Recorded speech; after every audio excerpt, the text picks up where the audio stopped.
Ce matin, je vais continuer sur ce thème des faux combats dans la vie chrétienne. On a tous des faux combats, tous. Ce n'est pas un problème d'être dans un faux combat, c'est d'y rester quand on est éclairé. On aura tous des faux combats parce que c'est par ignorance bien souvent que nous les menons. Mais une fois que la lumière est faite, ça devient notre responsabilité de ne plus les mener, de ne plus mettre son énergie dans ces faux combats, mais tout simplement de capituler pour aller dans les bons combats, les combats selon Dieu. On a vu, je récapitule très rapidement, on a vu qu'on peut être dans des faux combats quand on s'en prend à l'Église ou quand on s'en prend au ministère. On peut être dans un faux combat quand on lutte contre sa propre conscience. On peut être dans un faux combat quand on résiste aux mauvais jours, aux circonstances défavorables. Vous savez que Dieu en est l'auteur aussi. Et ce matin, nous allons voir que nous pouvons être dans un faux combat quand nous luttons contre la parole de Dieu. Ça paraît étonnant de dire ça, parce qu'on est les premiers à reconnaître qu'on en a besoin de la parole de Dieu. Mais on est aussi les premiers à lutter contre elle. Nous luttons très souvent par ignorance et méconnaissance contre la parole de Dieu. Jésus dira lui-même dans Jean 17, 17, alors je vais faire plusieurs lectures, écoutez-les tout simplement. Jean 17, 17, ce verset qui est très connu, c'est Jésus qui parlera aux disciples qui ont été mis à part.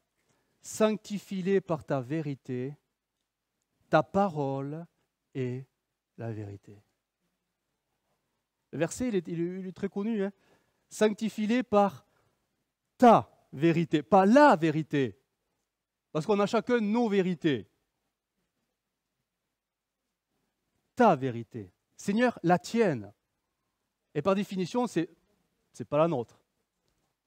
La vérité de Dieu. Ta parole est la vérité. Plus tard, l'apôtre Paul dira aux Éphésiens, en parlant de l'armure spirituelle, l'armure du chrétien, revêtue de l'esprit, il va mentionner toutes ces parties différentes. Et, alors le casque, l'épée, le bouclier, la cuirasse, les chaussures. Mais il y en a un qui est il pourrait passer inaperçu, et pourtant il est indispensable, c'est la ceinture. Dans Éphésiens 6,14, « Tenez ferme, ayez à vos reins la vérité pour ceinture. » La vérité. Celle de Dieu, la vérité pour ceinture. Et bien sûr, on se souvient de Jésus qui, luttant contre le diable, n'a pas utilisé sa puissance, n'a pas utilisé des anges à sa disposition. Son arme sera tout simplement les Écritures, la parole de Dieu. Il est écrit. Le diable l'a attaqué avec quoi? Avec l'Écriture. Il se défendra comment? Avec l'Écriture. Sauf que le diable, lui, l'a déformé, l'Écriture. Et Jésus l'a utilisé d'une manière correcte, convenable, et ça lui a donné toute sa puissance. Il est écrit. À 3 reprises, il se servira de l'Écriture. Nous reconnaissons, parce que nous sommes enfants de Dieu, nous sommes chrétiens, nous reconnaissons que nous avons besoin de l'Écriture. Vous êtes d'accord avec ça? Dis à ton voisin, tu as besoin de la Bible. Est-ce que tu la lis tous les jours? Est-ce que tu l'as lu ce matin? Tu as besoin de la Bible. Tu as besoin de la parole de Dieu. Tu as besoin des Écritures. Le chrétien ne peut pas se contenter d'aller sur Internet et d'aller piocher des prédications. Le chrétien ne peut même pas se contenter de venir écouter son pasteur à l'église. Le chrétien a besoin de l'Écriture, la Bible. Quel est notre rapport personnel avec la Bible? Si le Saint-Esprit nous dit que nous avons besoin de la Bible, de l'Écriture, de sa parole, c'est que malheureusement, nous la délaissons bien souvent. Il est écrit dans 2 Timothée 3,16, parole vivante, je vais vous le lire. Toute l'écriture a été rédigée sous l'inspiration de Dieu. C'est pourquoi elle est utile pour nous enseigner la vérité. Il n'y en a qu'une, hein? La vérité. Et nous en persuader, pour apprendre à nous connaître et pour nous convaincre de péché, pour réfuter les erreurs et rectifier nos pensées. Elle nous aide à réformer notre conduite et nous rend capables de mener une vie juste et disciplinée. Et tout ceci conforme à la volonté de Dieu. Les Écritures sont là pour nous aider. Et c'est dommage parfois de considérer nos temps avec les Écritures parfois comme un fardeau. Ah, je dois lire la Bible. Je n'ai pas le temps de lire la Bible. Alors on se force. Ça devrait être une joie de lire la Bible, d'ouvrir comme la Sainte Bible, les Saintes Écritures, parce que c'est là qu'on va y trouver tout ce dont nous avons besoin pour nous sortir de tous nos travers. Et Dieu sait qu'on en a des wagons, hein? Pas vous. Amen. On a besoin que Dieu rectifie les choses.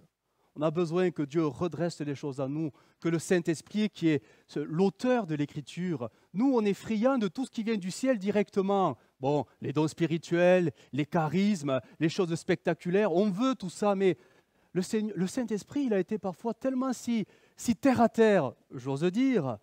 Lis la Bible avec un cœur ouvert et les choses vont se redresser d'elles-mêmes. Et nous, on court après des choses un peu mystiques alors qu'il suffirait de revenir aux Écritures. Il faut les lire. Mais c'est tout simple parfois.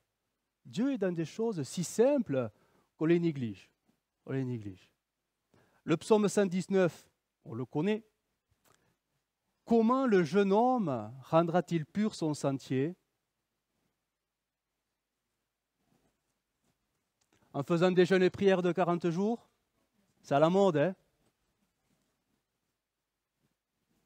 En se dirigeant d'après ta parole. Faut-il la lire?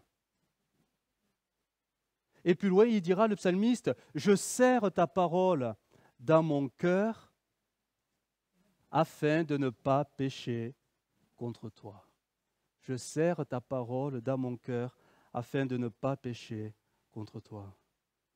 Elle est où? Elle est où votre Bible? Au fond d'un tiroir? Au fond d'un placard? Au fond de la boîte à gants de la voiture? Elle est où votre Bible?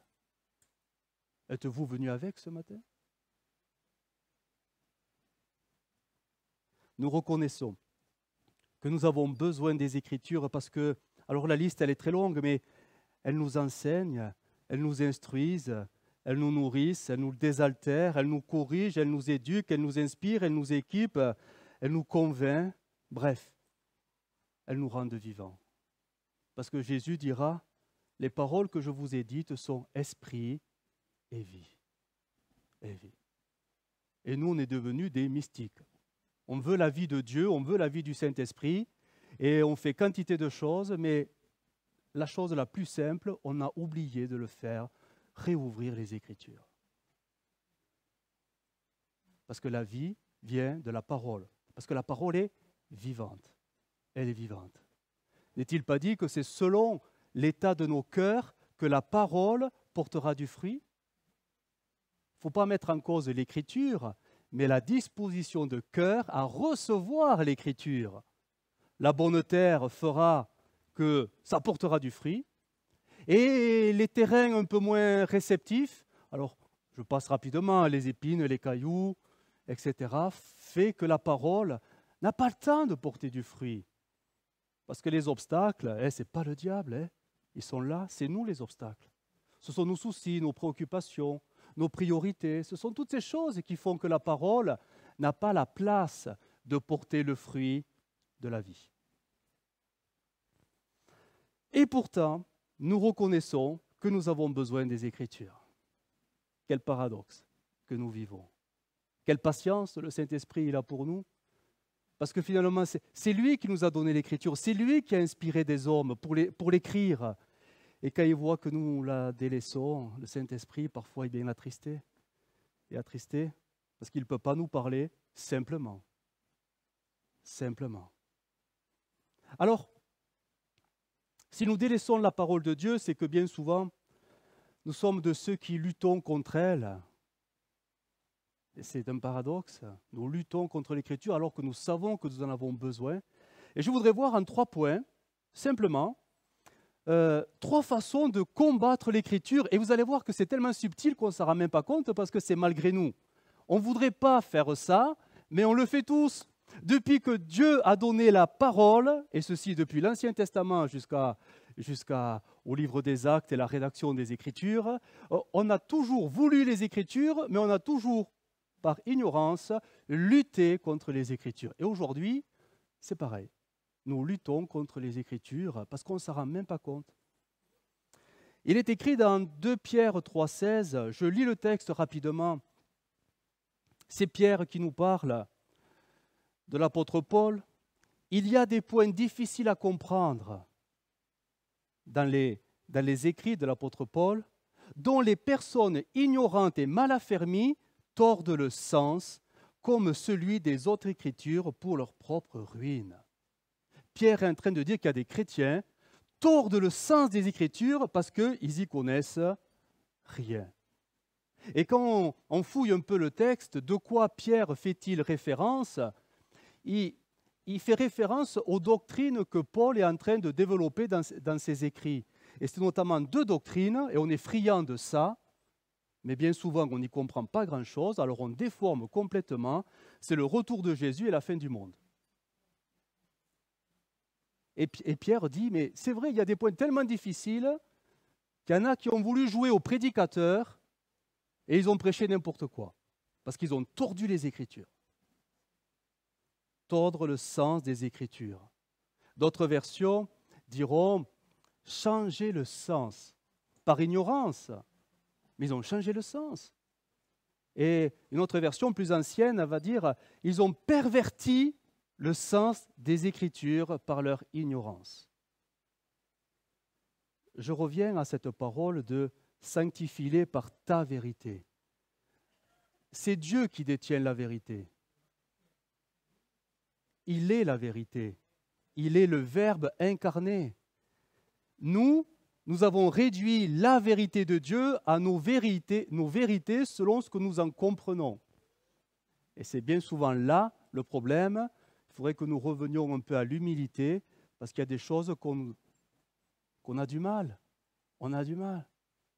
Et le problème, c'est que quand on a du mal peut-être avec certaines vérités, on va puiser à droite et à gauche, partout sur Internet, alors qu'il suffirait d'être plus humble et de prier le Seigneur. Conduis-moi dans ta vérité. Conduis-moi dans ta vérité. Les écrits de Paul, les épîtres de Paul, de Pierre et de Jean, 1, 2, 3 Jean, sont là dans l'Écriture, elles ont toutes un point commun, elles sont là pour redresser les erreurs doctrinales des premiers chrétiens. Déjà, les premiers chrétiens abondaient dans les fausses doctrines parce que les gens ne comprenaient pas grand-chose. Et c'est pour ça que Paul prendra souvent la plume pour rectifier, corriger les chrétiens de ces fausses doctrines dans lesquelles ils se nourrissaient et ça se répandait à une vitesse assez rapide. Écoutez ces textes. Tite, c'est Paul qui parle à Tite. 1,13, il leur dira, c'est pourquoi, en parlant des chrétiens, reprends-les sévèrement. Ah, on n'aime pas ça, hein? On n'aime pas la sévérité. Et pourtant, reprends-les sévèrement afin qu'ils aient une foi saine. Une foi saine, pas sainte, saine. Et qu'ils ne s'attachent pas à des fables judaïques et à des commandements d'hommes qui se détournent de la vérité. Reprends-les sévèrement. Ils sont dans l'erreur, ce n'est pas leur faute, mais reprends-les sévèrement pour que leur foi devienne saine. Dans 2 Timothée, Paul parle maintenant à Timothée. Il viendra un temps où les hommes, dont les chrétiens, ne supporteront pas la saine doctrine. La saine doctrine. Mais ayant la démangeaison d'entendre des choses agréables, ils se donneront une foule de docteurs selon leurs propres désirs, détourneront l'oreille de la vérité et se tourneront vers les fables. On revient toujours à cette notion de la vérité, mais on s'en détourne. Et dans 2 Timothée 2, 17, nous avons même l'exemple de 2 chrétiens qui n'étaient pas fort recommandables. De ce nombre sont Hyménée et Philette. Hyménée et Philette, ils se reconnaîtront. Ils se sont détournés de la vérité, disant que la résurrection est déjà arrivée. Vous voyez, fausse doctrine. Et qui renverse la foi de quelques-uns. Et c'est dans l'Église ça se passe, hein? Dans l'Église. Ils vont plus loin que l'Écriture, en déformant l'Écriture, en anticipant les Écritures, et en plus, ils répandent ça, et les plus faibles dans la foi gobent ça. Elles viennent d'où les fausses doctrines, finalement? Ça vient d'où? Est-ce qu'on peut monter un peu les retours sur l'estrade? Merci. Elles viennent d'où les fausses doctrines?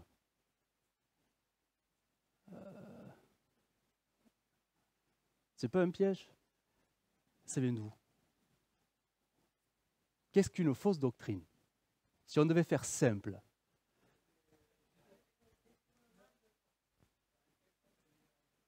Ouais, on va faire plus simple. Vous prenez la vérité et vous la déformez un petit peu. Un petit peu. Pas tout. Ça serait trop grossier. Mais une fausse doctrine vient toujours d'une vérité qui est soit amplifiée, soit minimisée. Si on la garde telle qu'elle, ben c'est la vérité. Vous la déformez, vous l'amplifiez, vous la minimisez, peu importe ce que vous y faites, mais du moment que vous y touchez, ça devient une fausse doctrine, une dérive. C'est pour ça que toutes les doctrines, les fausses doctrines qui circulent, c'est subtil parce qu'il y a toujours un fond de vérité, mais ce n'est pas tout à fait la vérité. Ça y ressemble, mais ce n'est pas tout à fait la vérité. Et c'est là que c'est subtil finalement, parce que qui l'a déformé cette vérité? Alors nous on va dire oh, c'est le diable, c'est le diable. Non, laissez le diable où il est, parce qu'il la connaît mieux que nous la doctrine. C'est les hommes, c'est nous, parce qu'on n'avait pas compris.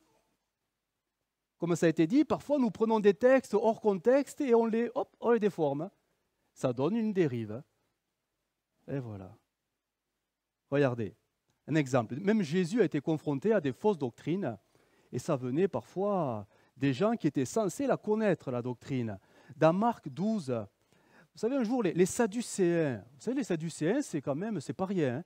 C'est la classe sacerdotale, c'est les religieux, ce sont eux qui ont le service du temple. Et ils enseignent, ce sont des docteurs de la loi. Et un jour, ils sont venus pour essayer de coincer Jésus sur un point doctrinal, en parlant de cette femme qui a eu 7 maris. Et chaque fois, le mari, il meurt, elle se remarie, bon, il y en a 7, et ils vont venir lui poser la question doctrinale. Au jour de la résurrection, quand les morts se relèveront, de qui sera-t-elle donc la femme? Car tous les 7 l'ont eue comme épouse. Et Jésus leur répondit. Vous vous trompez, c'est français courant, vous vous trompez. Et vous savez pourquoi? Parce que vous ne connaissez ni les Écritures, ni la puissance de Dieu. Ça a été dur hein, à avaler. Les docteurs de la loi qui s'entendent dire par le fils du charpentier, un manuel quoi. Vous ne connaissez pas les Écritures, vous êtes dans l'erreur. Ouh, ils n'étaient pas contents, hein? Ils n'étaient pas contents. Rappelez-vous de cette scène surréaliste. De nuit, ce grand docteur de la loi, Nicodème, va voir Jésus. Et Jésus l'amène sur le terrain de la nouvelle naissance. Point doctrine. Ceci était déjà annoncé dans l'Ancien Testament, dans Ézéchiel. Je vous donnerai un esprit nouveau, un cœur nouveau, etc., etc. Et Jésus qui fait sa démonstration, le vent souffle où il veut, tu en entends le bruit, mais tu ne sais ni d'où il vient, ni d'où il va. De même, tu ne saurais dire comment un homme renaît du souffle de l'esprit. Mais Nicodème insiste. Comment est-ce réalisable? Et là, écoutez la réponse de Jésus, ces paroles vivantes. Comment est-il possible que tu ne comprennes pas ce langage, lui répond Jésus. Toi qui enseignes le peuple d'Israël, ignorerais-tu ces choses? Il était censé savoir ce point de doctrine. Et pourtant, il ignorait tout. Et il enseignait. L'expression saine doctrine apparaît sous la plume de l'apôtre Paul 4 fois dans le Nouveau Testament. Saine doctrine, pas sainte. J'y reviens, saine. Quelque chose de propre, quelque chose de clair, où il n'y a pas de souillure, de choses qui viendraient l'entacher. Saine, la saine doctrine. 4 fois, il y reviendra, parce que déjà, de son temps, j'y reviens, il y avait malheureusement des dérives et des fausses doctrines. Alors, ceci m'amène à développer ce point, mais comment naît une fausse doctrine? Parce qu'on peut tous en faire naître, hein, que Dieu nous en garde. Mais ça peut nous arriver. Comment naît une fausse doctrine? Alors, je disais, c'est très subtil parce que c'est toujours un fond de vérité qui est un peu amplifié. Une vérité déformée, une vérité qui trouvera sa source forcément dans l'Écriture, dans la Bible. Mais c'est une vérité qui va être déformée dans le sens que on va retirer un verset, peu importe le verset, on le prend tel quel, et on en fait un enseignement. Et ça, c'est dérangeant. Parce que ce n'est pas du tout comme ça que la doctrine doit se concevoir. La doctrine, c'est un ensemble de vérités. Quand je dis vérité, c'est des affirmations, c'est des versets. Chaque verset est une vérité biblique, parce que c'est dans la Bible, c'est tout. Mais chaque verset n'est pas doctrinal. Mais c'est l'ensemble des versets qui va parler d'un même sujet qui va constituer une doctrine, c'est-à-dire littéralement un enseignement. Regardez, un exemple, ça va être plus clair. Si on prend la doctrine de la prière, si vous prenez certains versets, vous allez faire de la prière ce qu'elle n'est pas. Du style, Jésus dira, tout ce que vous demandez par la foi, croyez que vous l'avez reçu et vous le verrez s'accomplir. Et là on se dit, oh, c'est trop bien cette doctrine. Tout ce que je veux. Seigneur, je veux gagner au loto. Oh, pas 1 million, ça serait trop pour toi, mais la moitié. Et là, vous allez être surpris que ça ne va pas marcher. Hein, parce que vous déformez la vérité. Vous prenez d'autres versets qui parleront de la prière et vous allez voir que la prière va se limiter à un cadre que les Écritures vont lui donner, c'est-à-dire des conditions restrictives. Du style, on se souvient de, je crois c'est 1 Jean 5, 14, 15. Si nous demandons quelque chose, et la condition qui n'apparaissait pas avec la parole de Jésus, selon sa volonté. Et si c'était la volonté de Dieu que je ne gagne pas le demi-million? Zut! Même si ma foi, elle est immense, je suis hors volonté de Dieu, ça ne marchera pas. Et la Bible est pleine de versets qui se regroupent parce qu'ils parlent d'un même sujet, et c'est l'ensemble de ces versets qui vont constituer le point doctrinal, c'est-à-dire ce que nous pouvons vivre aujourd'hui. Voyez la différence? Si vous prenez un verset, n'importe lequel, et vous le prenez hors contexte, mais vous lui faites dire mais n'importe quoi. Et vous pouvez partir dans des dérives, toujours à votre avantage, forcément. Mais ce n'est pas ça la doctrine. Toutes les vérités bibliques dans l'Écriture ne sont pas de la doctrine, mais constituent la doctrine. Mais il faut tout prendre. C'est comme si vous disiez, moi j'ai une belle voiture, mais en fait j'ai qu'une roue. Vous n'allez pas loin avec une roue. Pour que la voiture soit complète, il vous faut les 4 roues, et la carrosserie, et le moteur, et tout ce qui va avec.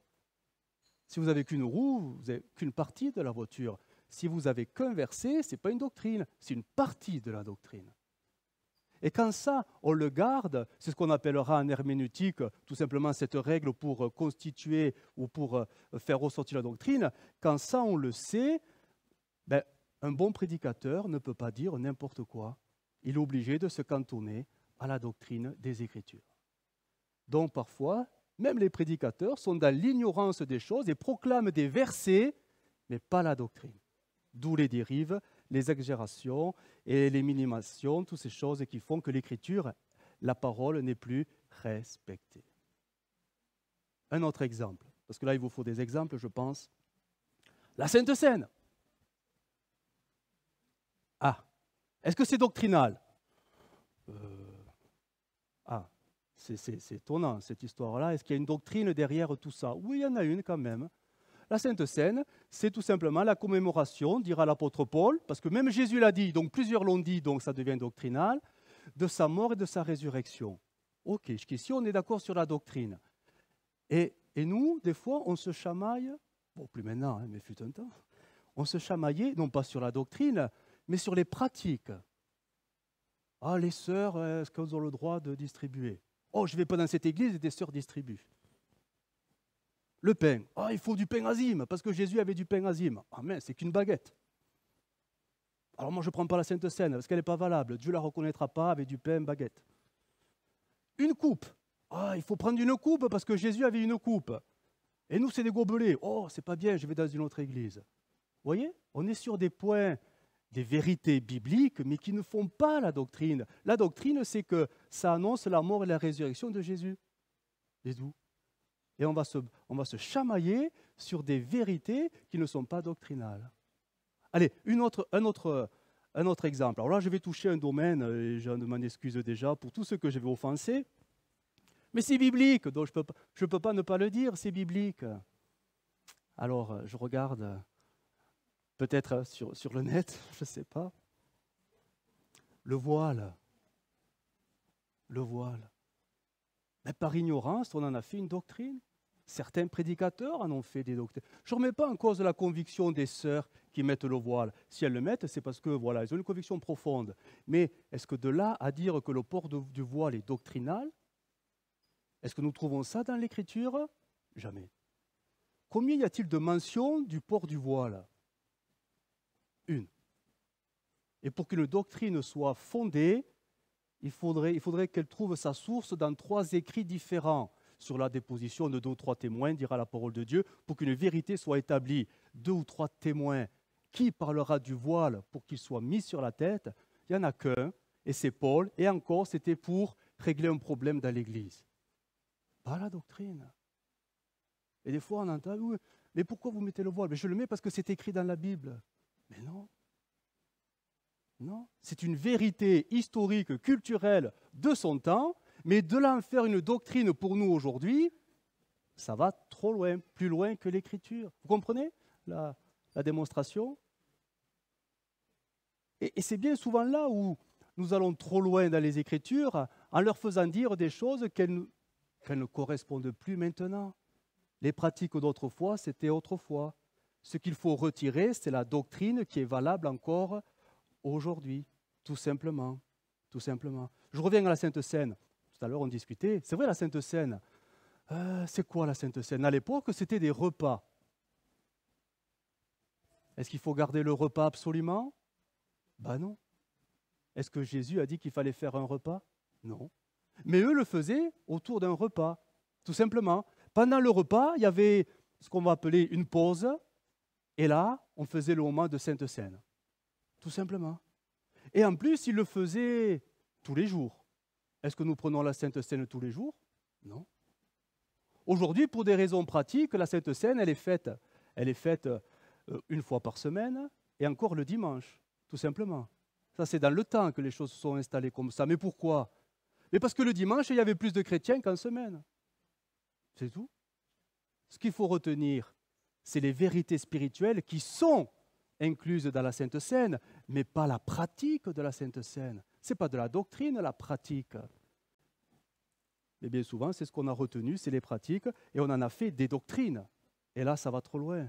Ça va trop loin. Tout ceci pour dire qu'il faut vraiment être comme ces chrétiens dans dans le livre des Actes, au chapitre 17, les Béréens. Il faut toujours tout examiner à la lumière des Écritures. Pas voir ce que le frère en pense, pas voir ce qu'un tel pasteur en pense. Toi, ouvre la Bible, prie le Seigneur et il t'éclairera.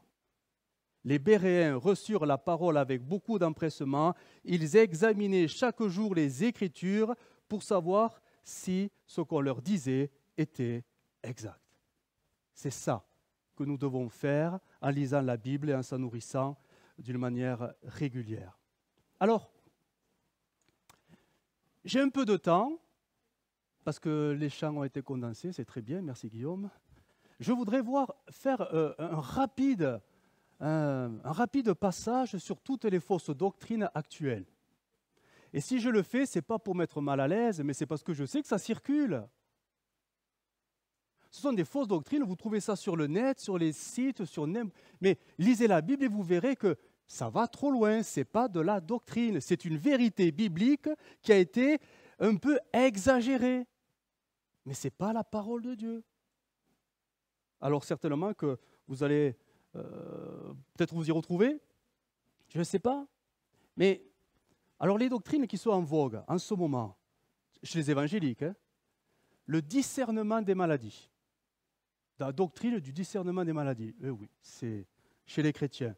Et ça reposera sur le verset, vous savez comment Dieu a oint du Saint-Esprit de force Jésus, etc., qui a lié de lieu en lieu en faisant du bien et guérissant tous ceux qui étaient sous l'empire du diable.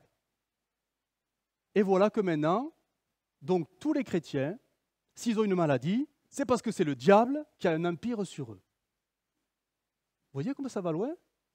Alors ils vont dire, c'est une doctrine, parce que c'est écrit. Attends, tu vas trop loin. Ce n'est pas parce que c'est une vérité que c'est une doctrine. Prends d'autres textes. N'y a-t-il pas des chrétiens qui étaient malades et ne s'étaient pas pris par le démon ou le diable? Et il y en a. Donc de là à être systématique, c'est là l'exagération, systématique. Si un chrétien est malade, c'est qu'il est sous l'emprise du diable. Mais c'est faux. Arrêtez. Nous avons dans la Bible des hommes de Dieu qui étaient des hommes de Dieu complètement sous l'action du Saint-Esprit, et ils étaient malades. Bon, bien sûr, le plus connu, c'est Élisée. En plus, il est mort de sa maladie. Ce n'est pas le diable. Hein. Nous avons dans le Nouveau Testament, j'ai perdu le nom, voilà, Trophime, Amyé, je l'ai laissé, il était sur le point même de mourir. Et il dira, l'apôtre Paul, c'était un fidèle collaborateur, c'est un fidèle collaborateur, il n'est pas sous l'emprise du diable, il travaille avec moi. Et pourtant, il est malade. Et Jacques, n'a-t-il pas dit, et ça met au moins tout le monde d'accord, quelqu'un parmi vous est-il malade? Pas possédé, hein, malade. Donc, même chez Jacques, la possibilité que des chrétiens puissent être malades est une vérité. S'il y a quelqu'un de malade, chassez pas le diable ou les démons, qu'il appelle les anciens de l'Église. Ils vont lui faire l'onction d'huile. Et la prière de la foi le guérira. Et il rajoutera, et s'il a commis des péchés, comme quoi ce n'est pas forcément, alors sa repentance le relèvera également. De là à dire que quand un chrétien est malade, c'est parce que c'est le diable, alors il faut discerner. Alors si ce n'est pas lui, il faut chercher dans la généalogie pour aller chercher l'aïeul qui a péché. Pour le chrétien, attention, vous savez, mais on ne trouve pas ça dans l'Écriture. Paul n'en parle pas. Alors c'est vrai que vous trouverez ces vérités dans l'Ancien Testament. C'est dit, les générations qui ont péché, bien sûr, c'est dit. Mais des vérités, est-ce que c'est la doctrine? Non. Si c'était la doctrine, Paul en aurait parlé, Jean en aurait parlé, Pierre en aurait parlé, Jésus en aurait parlé. Mais personne n'en parle. Donc c'était des vérités à un moment donné dans l'Ancien Testament, mais là, non, on peut être malade, et même, peut-être que quelqu'un est malade au milieu de nous, du moins je ne sais pas, mais ce n'est pas forcément un démon qui vous attaque. Hein. Autre doctrine, mais vraiment, mais où ils vont chercher les choses? Avoir la foi de Dieu. Avoir la foi de Dieu. Nous, on connaît l'expression avoir la foi en Dieu, Ayez foi en Dieu, dira Jésus, mais avoir la foi de Dieu. Cette doctrine affirme tout simplement que le chrétien doit développer sa foi jusqu'à ce qu'elle devienne comme la foi de Dieu. Ah. Et quand il aura atteint ce niveau-là, ou plutôt pour exercer la foi agrandie, il suffit, et là attention, je mesure mes propos parce que peut-être certains risquent de se reconnaître, il suffit de proclamer des paroles de foi. Il suffit de proclamer des paroles de foi pour que les choses se réalisent. Et quand elles se réaliseront, ta foi grandira. Tu veux de l'argent, tu as besoin d'argent, tu n'arrives pas à boucler ton fin de mois, proclame des paroles de foi et va créer ce qui n'existe pas en le proclamant. C'est subtil. Parce qu'on se dit, mais il n'y a rien de mal à ça. Il n'y a rien de mal. Comme Dieu a fait. C'est pour ça la foi de Dieu. Vous savez, quand la lumière n'existait pas, qu'est-ce qu'il a fait Dieu? Que la lumière soit. Tu n'as pas d'argent? Ben, que l'argent soit. Je caricature, mais c'est ça l'idée. Proclame ce qui n'existe pas comme si ça existait maintenant. Alors, est-ce que c'est biblique? Ben,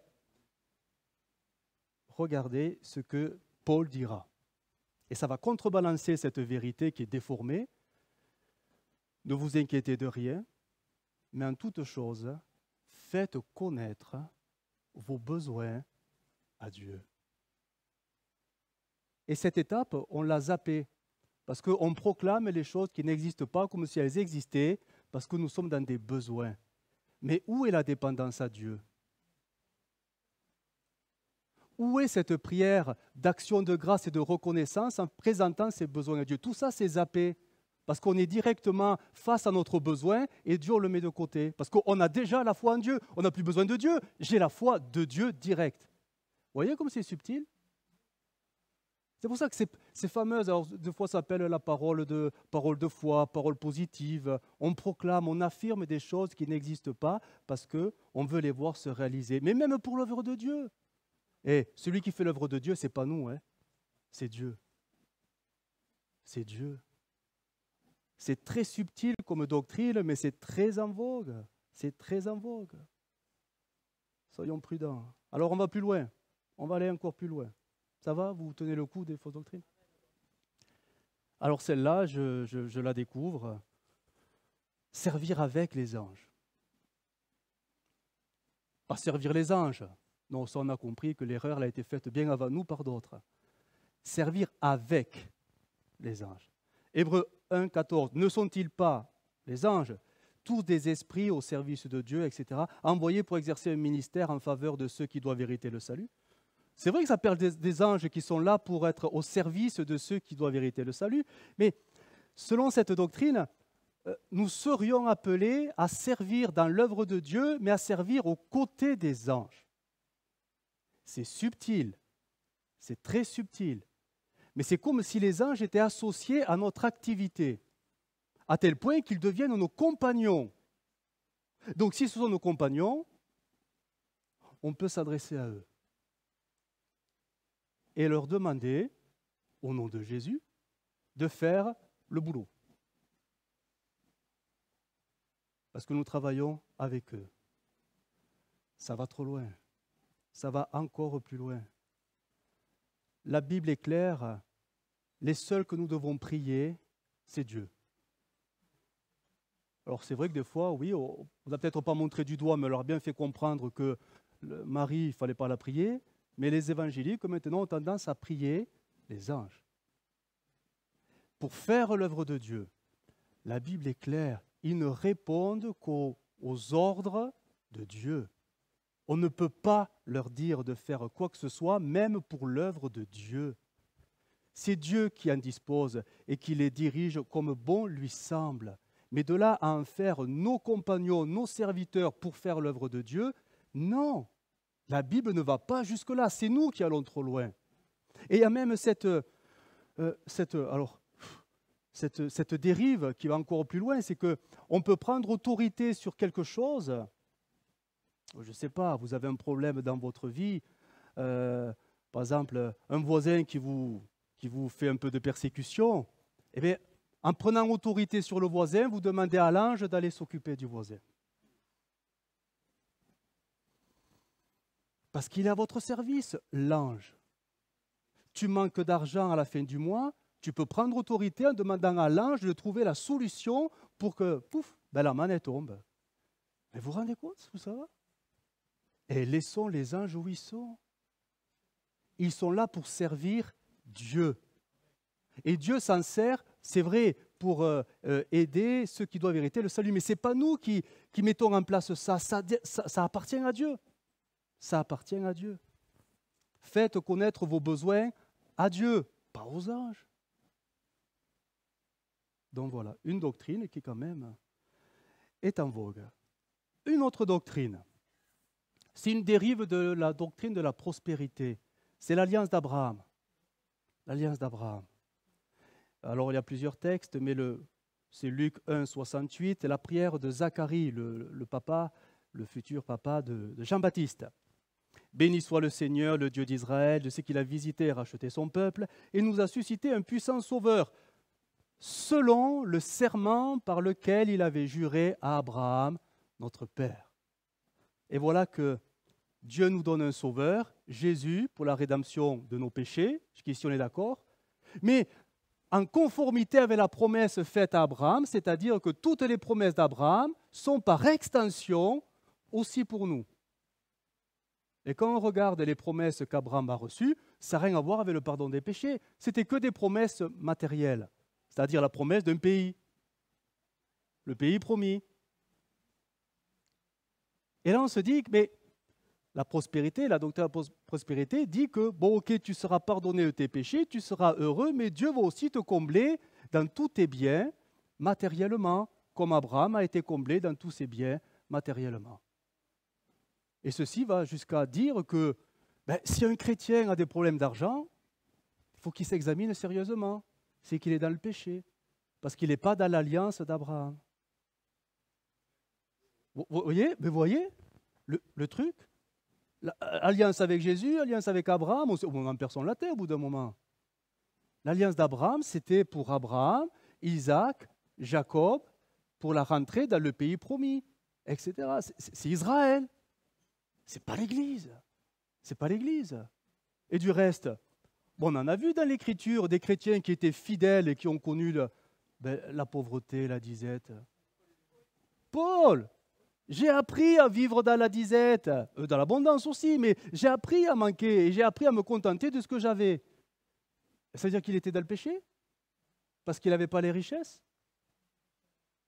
Donc, quand même, il faut faire attention avec cette alliance d'Abraham. Abraham, c'était pour Abraham. Nous, on est sous l'alliance avec Jésus, celle de la grâce. Alors, ce sont des vérités, mais en aucun cas de la doctrine.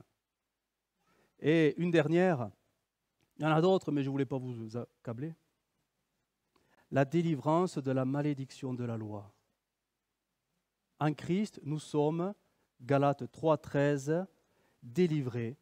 Christ nous a rachetés de la malédiction de la loi, étant devenu malédiction pour nous. Alors jusqu'ici, nous, on est d'accord avec tout ça, parce que c'est la Bible qui le dit. Mais cette doctrine, qui est une dérive, dira que faut bien comprendre l'expression malédiction de la loi. La malédiction de la loi, c'est tout simplement, et on revient sur la prospérité, la malédiction de la loi, c'est la pauvreté, la maladie et la mort spirituelle. Donc, un chrétien qui est pauvre et un chrétien qui est malade, c'est qu'il n'est pas sous la grâce de Dieu. Un chrétien qui a été délivré de la malédiction de la loi ne sera jamais malade et sera jamais dans le besoin. Et on se dit, mais quand même, ça va trop loin.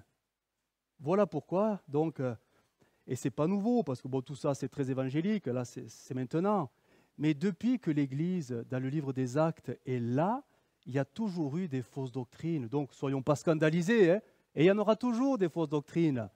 Mais Dieu nous a donné par le Saint-Esprit la vérité, à nous de s'en nourrir pour savoir discerner quand les tromperies se manifesteront.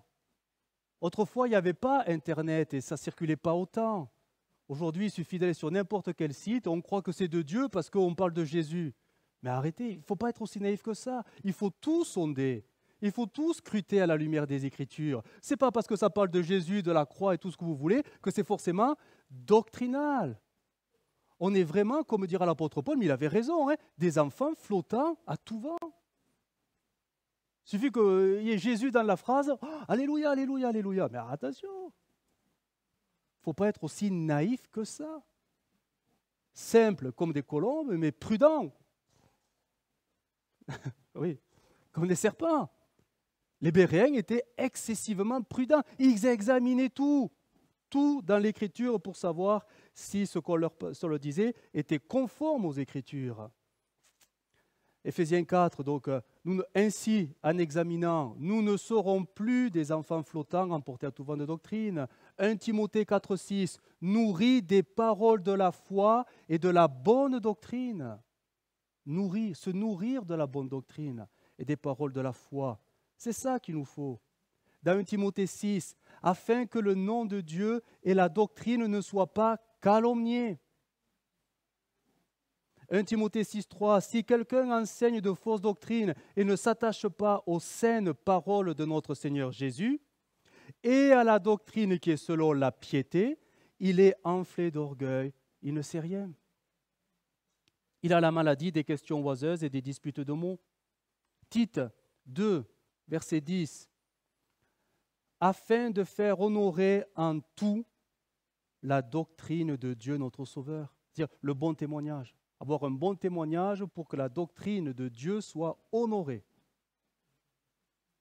2 Jean, chapitre 1, verset 9, quiconque va plus loin et ne demeure pas dans la doctrine de Christ n'a pas Dieu. Mais celui qui demeure dans cette doctrine a le Père et le Fils. Si quelqu'un vient à vous et n'apporte pas cette doctrine, ne le recevez pas dans votre maison et ne lui dites même pas salut. Ça va loin, hein? Ça va très loin. Et tout ceci pour préserver la saine doctrine. Donc ça, c'était le point 1, c'est-à-dire en la déformant, la doctrine. Les deux autres vont être beaucoup plus courts, assurez-vous, mais je ne peux pas ne pas les mentionner. On luttera contre les Écritures quand on va commencer à les trier et en les sélectionnant et en les divisant, c'est-à-dire je fais à la carte, je prends ce qui me plaît et le reste, pas besoin. C'est déjà lutter contre les Écritures. Dieu nous a donné la vérité et je ne peux pas la fractionner selon mes envies, mes humeurs, selon mes états d'âme. Je dois tout prendre. Jacques, chapitre 2, verset 10. Si quelqu'un pêche contre un seul commandement de la loi, tout en observant les autres, il sera coupable à l'égard de tous. En effet, celui-là même qui a dit « ne commets pas d'adultère » a dit aussi « ne commets pas de meurtre ». Par conséquent, si tu ne commets pas d'adultère mais que tu commettes un meurtre, tu désobéis à l'ensemble, à toute la loi. 2 Timothée 3,16, je l'ai déjà cité, mais toute l'Écriture est inspirée de Dieu, toute. Et Jésus dira, dans Matthieu 5, 18, « Tant que le ciel et la terre ne passeront point, il ne disparaîtra pas de la loi un seul iota ou un seul trait de lettre, jusqu'à ce que tout soit arrivé. Par conséquent, si quelqu'un s'affranchit d'un seul commandement, même s'il s'agit du moindre d'entre eux, et en plus s'il apprend aux autres à faire de même, il sera lui-même considéré comme le moindre dans le royaume des cieux. » On choisit ce qui nous plaît. C'est une approche très libérale. Très libérale, c'est-à-dire qu'on sélectionne, on choisit les vérités qui nous arrangent bien et celles qui sont un peu contraignantes, on les zappe. On est en train de lutter contre la vérité parce qu'on ne l'accepte pas telle qu'elle. Je vais vous donner un exemple, c'est beaucoup plus parlant. On va dire la doctrine de Dieu, l'amour. Dieu est amour, on le sait. Vous allez voir qu'on est très sélectif parce qu'on va prendre que ce qui nous intéresse. Si Dieu est amour, il va nous dire ce commandement, tu aimeras donc le Seigneur de tout ton cœur. Ah oui, de tout ton cœur, toute ton âme et toute ta pensée et toute ta force. Oui, je t'aime parce que c'est toi qui m'as aimé le premier. Donc, j'aime Dieu, donc je suis dans la doctrine. Oui, mais est-ce que Jésus s'est arrêté là? Il a continué sur le domaine de l'amour qui est dû. Il dira, mais aussi, toi qui dis aimer Dieu, tu aimeras ton prochain comme toi-même. Ah ben là, Seigneur, tu vois, je ne peux pas. Là, je ne peux plus. Je ne te suis plus parce que t'aimer toi, oui, mais lui, non. Eh bien, tu sélectionnes. Parce que le même amour qui te fait aimer Dieu, c'est le même amour qui te fera aimer ton frère ou ta sœur. Mais on est très sélectif. Hein? Et le fait de ne pas aimer son frère et sa sœur va annuler cet amour qu'on dit avoir pour Dieu, parce qu'on devient désobéissant. Vous comprenez? Un autre exemple, parce que celui-là, bon, il ressort assez régulièrement. La doctrine du salut. Qu'est-ce qu'il faut pour être sauvé? Alors, monsieur, il faut plein de trucs. Mais on va prendre le verset qui va directement dans le sujet. Marc 16, 16. Celui qui croira. Ça va, on a la foi. On est dans la doctrine. Et qui sera baptisé sera sauvé. Mais celui qui ne croira pas sera condamné. Ah, cela veut dire qu'il faut être baptisé pour être sauvé. Le baptême sauve-t-il? Certainement pas. Mais le baptême sera l'expression de l'obéissance de ta foi que tu dis avoir. Et là, tu t'aperçois que finalement, toi qui dis croire en Dieu, mais qui refuse de te faire baptiser parce que tu as honte de te montrer devant tout le monde, tu t'aperçois que ta foi ne remplit pas les exigences que Dieu attend d'elle. Une foi vivante, qui, si elle est vivante, doit avoir les œuvres selon Jacques. Montre-moi tes œuvres et je te dirai si tu as la foi. Et parfois, beaucoup peuvent se persuader d'être sauvés parce qu'ils croient, mais le baptême, non, j'ai trop peur. On n'est plus dans la doctrine. Le refus de se faire baptiser annule la première condition qui est de croire, mais croire a forcément des œuvres d'obéissance. C'est un cercle. Quand on est sélectif, eh bien on est en train de lutter contre l'Écriture, qui, elle, ne peut pas se diviser. Regardez, même Jésus a repris parfois les scribes et les pharisiens. Oh, c'était des coquins, hein? Ils savaient faire les choses selon Matthieu 23, 23. Malheur à vous, scribes et pharisiens, hypocrites, parce que vous payez la dîme de la menthe, de l'ânette et du cumin, et que vous laissez ce qui est le plus important dans la loi, la justice, la miséricorde et la fidélité. C'est là ce qu'il fallait pratiquer sans négliger les autres choses. Ils ont sélectionné ce qui leur arrangeait, et Jésus les reprendra en disant que ce sont des hypocrites. La parole se prend dans sa totalité. Dans sa totalité. Le salut que nous avons reçu, il est total. Nous savons que nous serons sauvés avec la rédemption totale, corps, âme et esprit, avec un corps glorifié. C'est la rédemption, c'est le salut. Jésus ne nous a pas acquis un demi-salut. Jésus n'a pas dit, bon, j'ai réussi à sauver ton âme, mais bon, pour ton corps, je n'ai pas pu. C'est trop dur. Pour ton esprit, je n'ai pas pu non plus. Mais rassure-toi, ton âme est sauvée. Mais non, le salut, il est total. À la rédemption, nous serons glorifiés comme Jésus. Oui, mais nous en faisons quoi de la vérité? Est-ce que nous la prenons telle qu'elle, la doctrine, ou nous la sélectionnons? Oh, on est très sélectif, on prend ce qui nous arrange. Dans l'Apocalypse, il est bien dit au chapitre 22, si quelqu'un retranche quelque chose du livre de cette prophétie, Dieu retranchera sa part de l'arbre de vie. On parle de disqualification. Hein? On parle de disqualification. On dit en théologie que la parole de Dieu est plénière, verbale et plénière. Verbale et plénière, c'est-à-dire que chaque mot est voulu du Saint-Esprit, verbal, et plénière, c'est-à-dire que tout l'ensemble de ces mots constitue un plein, une entité, quelque chose qu'on ne pourra surtout pas diviser. problème, c'est que nous, on est vraiment curieux, on reconnaît que tout est inspiré, mais on ne prendra jamais le tout. Parce qu'il y a des choses, oh non Seigneur, c'est trop dur. Je ne peux pas. Je ne peux pas aimer un tel, je ne peux pas faire ceci, je ne peux pas... Alors on sélectionne à la carte. Pourtant, il faudrait la prendre entièrement, l'Écriture. Et le dernier point, si le deuxième était de retrancher les choses, ben le troisième, c'est on y rajoute. On rajoute dans les Écritures. Dans le Deutéronome, il est dit « Vous n'ajouterez rien à ce que je vous ai prescrit, et vous n'en retrancherez rien, mais vous observerez les commandements de l'Éternel, votre Dieu, tels que je vous les ai prescrits. » Ajouter quelque chose est aussi coupable que de le retrancher. Alors, avons-nous des exemples? Ben oui, déjà l'apôtre Paul était confronté à ces tendances. On rajoutait. Il y avait la doctrine de la grâce, Jésus qui sauve et qui pardonne les péchés. Mais comme il y avait des prédicateurs qui n'étaient pas très au fait des choses, ils ont rajouté, parce qu'ils venaient un peu de culture juive, ils ont rajouté des éléments. Ok, tu es sauvé, tu as le pardon de tes péchés, mais rajoute ceci, au cas où. Il faut en faire un peu plus. Alors, c'est quoi les exemples? Ben, le plus flagrant, c'est les Galates. Il n'y avait pas que les Galates, c'est des braves chrétiens, mais on les a trompés.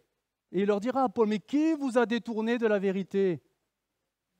Il leur dira ceci au chapitre 5, « Voici moi, Paul, je vous dis que si vous vous faites circoncire, Christ ne vous servira à rien. » Voilà qu'ils ont compris le pardon des péchés par la grâce et la repentance, et certains leur disent, mais ok, c'est super, mais faites-vous circoncire, au moins vous plairez plus à Dieu. Et voilà qu'ils ont gobé ça. Et la circoncision est devenue un point par lequel ça va améliorer ou conforter le salut au cas où la grâce ne serait pas suffisante. Et Paul, il est scandalisé. Mais qui vous a détourné de la vérité pour ajouter ceci? Si c'était un point doctrinal, la circoncision, on passerait à l'acte. Mais ça n'a rien à voir avec le salut. C'était l'alliance d'Abraham. La circoncision, dira Paul, elle est spirituelle. Maintenant, elle est en Christ. Elle est celle du cœur, pas celle du corps, pas celle de la chair. Mais voilà que les chrétiens, par ignorance, se sont laissés embarquer dans ces fausses doctrines. Et il va leur expliquer, en Jésus, ni la circoncision, ni l'incirconcision n'ont de valeur, mais seulement la foi qui est agissante par l'amour.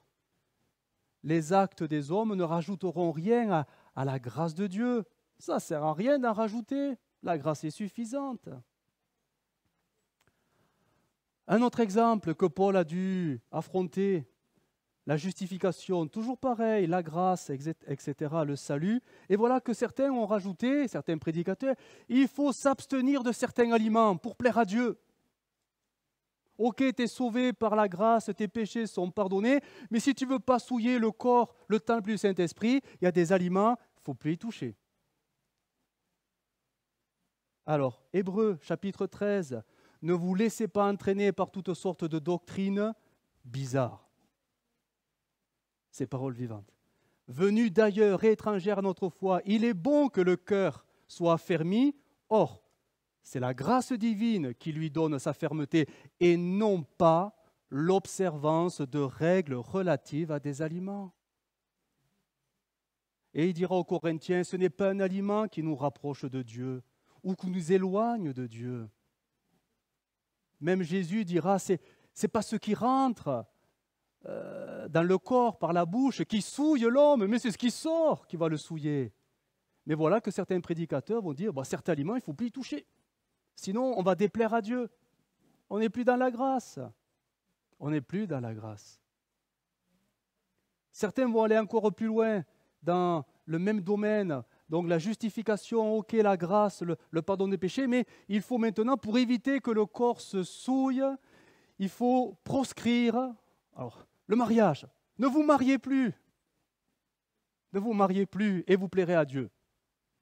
Pourquoi ils ont dit ça? Parce qu'ils avaient une approche très particulière sur la chair, dans le sens que même dans le cadre même du mariage, toute relation sexuelle, conjugale, souillait le corps. Donc, certains prédicateurs disaient, vous voulez plaire à Dieu, ok, la grâce qui vous pardonne, mais n'allez pas vous souiller avec votre époux ou votre épouse. Et vous, les jeunes, ne vous mariez plus, ne vous mariez pas, et vous resterez saints devant Dieu. Et ça, on trouve 1 Timothée 4,1, l'Esprit dit expressément que dans les derniers temps, quelques-uns abandonneront la foi pour s'attacher à des esprits séducteurs, à des doctrines de démons, par l'hypocrisie de faux docteurs, etc. Ils prescrivent de ne pas se marier et de s'abstenir d'aliments que Dieu a créés. Et bien sûr, les chrétiens un peu ignorants, mal affermis, ils ont gobé ça, parce que ça venait de l'estrade, tout simplement. Mais ce n'est pas de la doctrine. Le mariage est voulu de Dieu. Hein.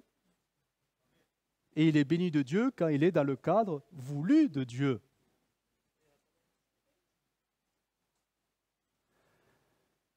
Les offrandes, les dîmes, Jésus en parlera. Dans Matthieu 15, il pose la question. Jésus posera la question aux pharisiens. Pourquoi transgressez-vous le commandement de Dieu au profit de votre tradition? Car Dieu a dit, honore ton père et ta mère, mais vous, vous dites, celui qui dira à son père ou à sa mère, ce dont j'aurais pu t'assister, bref, ce que j'aurais pu te donner pour t'aider, je préfère le garder pour le donner à Dieu, direct. Ce dont j'aurais pu t'assister est une offrande à Dieu, n'est pas tenu d'honorer son père ou sa mère. Et Jésus va dire, mais vous annulez ainsi la parole de Dieu au profit de votre tradition. Ils annulent la parole de Dieu en rajoutant des conditions pour plaire à Dieu. J'aurais pu le donner à mes parents qui en ont le besoin, mais je veux plaire plus à Dieu qu'à mes parents, donc je donne à Dieu direct. Mais on annule la parole de Dieu. Parce que Dieu il est beaucoup plus terre à terre et concret. Voyez comment des fois on arrive subtilement, comme pour plaire à Dieu un peu plus, à aller plus loin que le simple cadre doctrinal des Écritures. Et c'est tellement subtil que même dans nos vies chrétiennes, on peut le faire. On peut rajouter des efforts qu'on va presque... on ne se l'avoue pas, on ne se le dit pas, des fois on n'a même pas conscience, qui vont devenir des efforts comme méritoires. Seigneur, avec tout ce que je fais pour toi, pourquoi je tombe malade? Seigneur, je suis venu à tous les cultes, pourquoi j'ai ce problème? Vous voyez? On rajoute. On met en avant ce qu'on fait pour Dieu comme pour essayer de lui plaire un peu plus. Ou alors parfois c'est nos convictions personnelles, mais par rapport à l'Écriture, qui passent avant l'Écriture. On va plus loin. La doctrine demande une sacrée dose d'humilité, hein, parce qu'on ne va pas la réinventer, la doctrine. Hein. Nous devons la respecter, nous devons la garder, nous devons l'honorer. Et ça demande, moi je ne suis pas grand-chose. Hein. Humilité devant la parole de Dieu. Devant la parole de Dieu. Si, dira Galates, en parole vivante, chapitre 5, verset 4, si vous voulez gagner l'approbation divine et être déclaré juste par vos efforts et vos œuvres, vous vous coupez de la communion avec le Christ et vous quittez le domaine de la grâce de Dieu. Vous voyez, dès qu'on en rajoute un peu, on sort de la grâce et on se coupe de Christ. Ça, on ne le voudrait pas, hein? Et pourtant, on rajoute sans cesse, à des degrés différents, mais on rajoute soit nos œuvres, nos pensées, nos convictions, on rajoute ce qu'on a entendu à droite à gauche, on rajoute, parce que ça paraît plaire à Dieu. Mais ce qui plaît à Dieu, c'est sa vérité. Ce n'est pas nos vérités, c'est la vérité du Seigneur. Je termine avec cette conclusion où Jésus va reprendre une église. C'est celle de Pergame. Dans cette église, il y a des fausses doctrines. Et Jésus va être assez clair pour préserver le corps, pour préserver son église. Il va dire tout simplement, repentez-vous. Repentez-vous. Le texte, on va le lire ensemble, Apocalypse 2.12. Apocalypse 2.12. Alors après, je suis conscient que toute fausse doctrine n'est pas forcément disqualificatoire. Certaines oui, certaines non. Mais vis-à-vis de la vérité, c'est quand même gênant de laisser des choses qui ressemblent à la vérité, mais qui ne sont pas de la vérité. Alors, Apocalypse 2.12, écrit à l'ange de l'église de Pergame, voici ce que dit celui qui a l'épée aiguë, à deux tranchants. L'épée aiguë, ça nous rappelle Hébreu, hein? Hébreu 4.12, la parole de Dieu est une épée à double tranchant. Je sais où tu demeures. Je sais que là est le trône de Satan. Tu retiens mon nom et tu n'as pas renié ma foi, même au jour d'Antipas, mon témoin fidèle, qui a été mis à mort chez vous, là où Satan a sa demeure. Mais j'ai quelque chose contre toi. C'est que tu as là des gens attachés à la doctrine de Balaam, qui enseignaient à Balak à mettre une pierre d'achoppement devant les fils d'Israël, pour qu'ils mangent des viandes sacrifiées aux idoles et qu'ils se livrent à la débauche. De même, toi aussi, tu as des gens attachés pareillement à la doctrine des Nicolaïtes.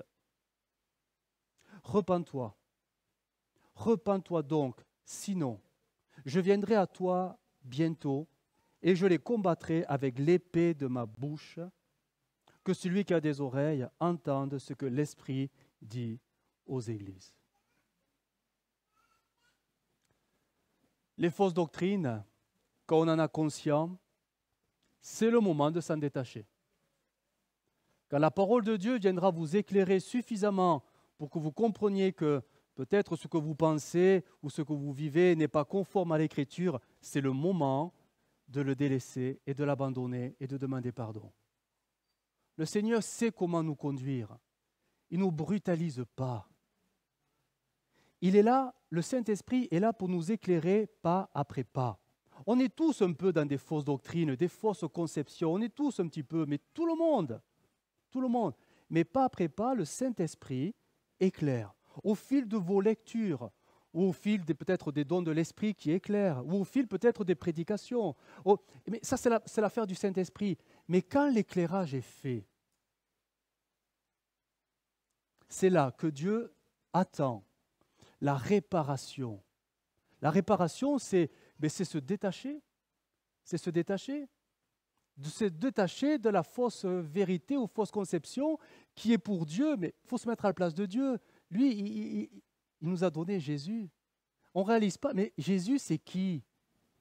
Oui, le Sauveur, le Seigneur, bien sûr, ok, mais avant que l'incarnation ne soit là, parole vivante. Il était la parole vivante, le Logos.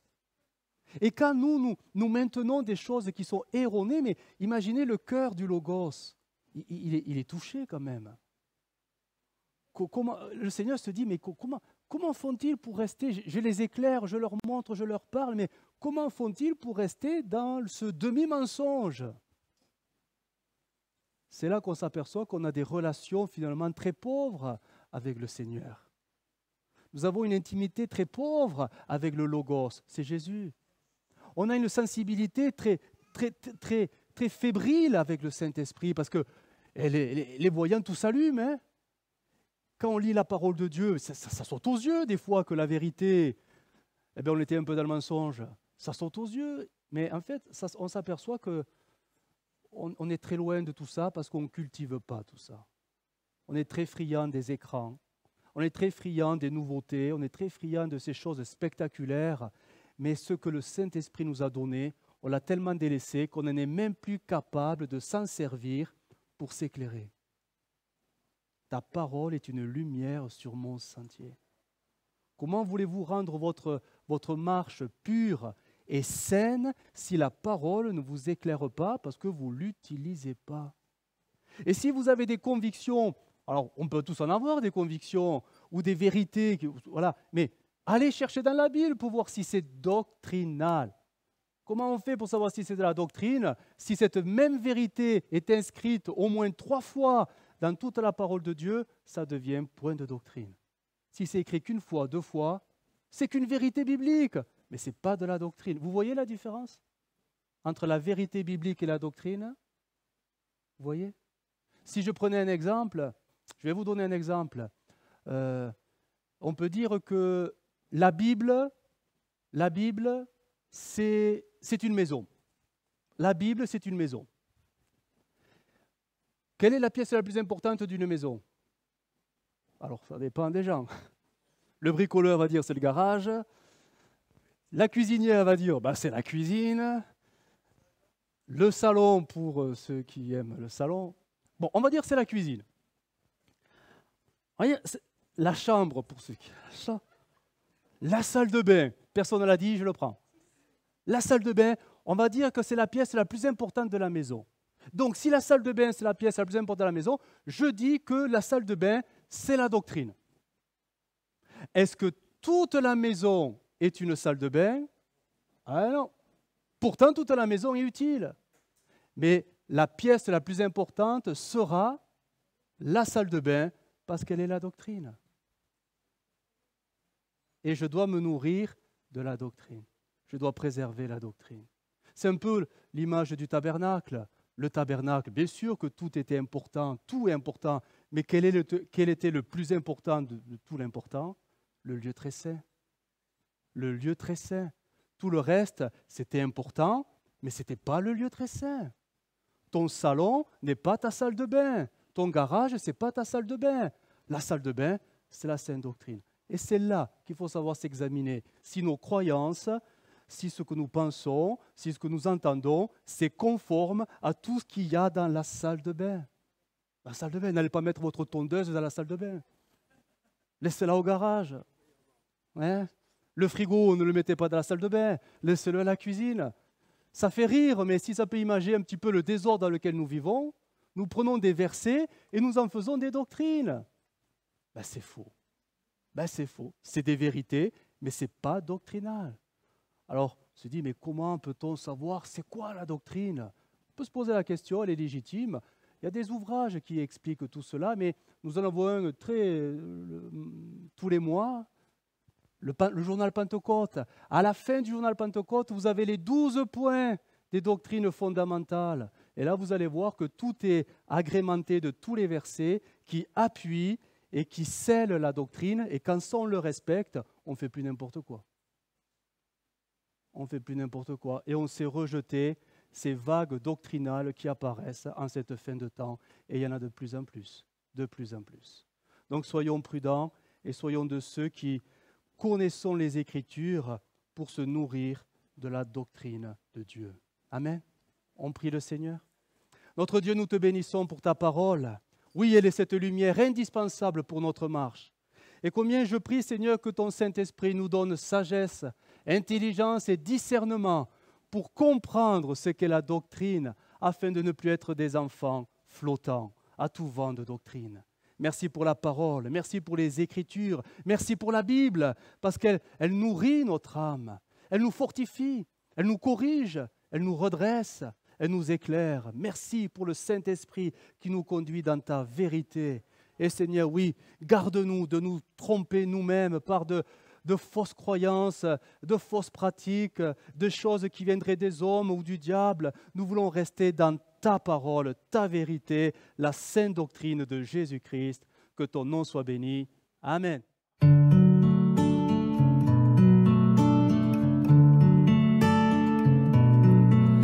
Well, I heard there was a secret chord that David played and it pleased the Lord, but you don't really care for music, do ya? Well, it goes like this, the fourth, the fifth, minor fall and major lift, the baffled king composing hallelujah, hallelujah, hallelujah.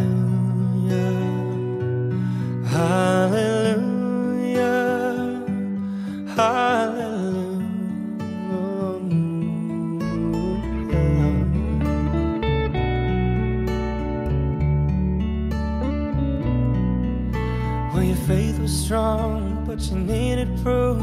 You saw her bathing on the roof. Her beauty in the moonlight overthrew you. She tied you to her kitchen chair.